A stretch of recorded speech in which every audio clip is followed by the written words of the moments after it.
আসসালামু আলাইকুম প্রিয় ভিউয়ার্স, আমরা আজকে একটা ল্যাপটপের নিয়ে আপনার সামনে চলে আসছি। ল্যাপটপটা হচ্ছে এইচপি এলিটবুকের 840G3 core i 5 6 generation, 8 GB RAM, 256 GB SSD।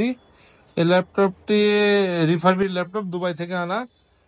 অনেকেই চান যে ল্যাপটপের বাজেট একটু কম বাজেটের ল্যাপটপ, কম বাজেটের মধ্যে এই ল্যাপটপটি মার্কেটের সেরা বলতে পারেন। রেটটা আমরা ভিডিও শেষ পর্যন্ত দেখুন, আমরা রেটটা বলে দেবো আপনাদেরকে। ল্যাপটপটা অন করে দিচ্ছি, আমি সুইচ চাপছি। 1 2 3 4 5 6 7 8 9 10 11 12 13 14 15 16 17 18 19 20 সেকেন্ডে ল্যাপটপটি অন হয়ে গেল। আপনাদের এই জন্য আমি কাউন্ট করছিলাম। অনেকে স্পিড নিয়ে কথা বলেন যে স্পিড স্লো হবে কিনা, কম বাজেটের ল্যাপটপ স্লো হতে পারে, কিন্তু আমি আপনাদের দেখালাম যে ল্যাপটপটি অনলি 20 সেকেন্ডে অন হয়ে গেছে।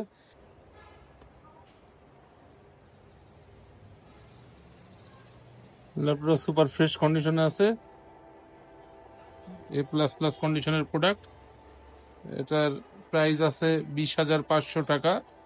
আমাদের এখন অফার প্রাইস চলছে। এই প্রাইসের সাথে আপনাকে আমি দিয়ে দিচ্ছি একটি মাউস প্যাড, একটি মাউস এবং একটি ব্যাগ। ল্যাপটপের আউটলুক এবং কোয়ালিটি অনেক বেটার আছে। নিঃসন্দেহে এটা আপনাদের একটা ভালো চয়েস হতে পারে। 20,000 টাকার একটি খুবই ভালো প্যাকেজ। ধন্যবাদ সবাইকে।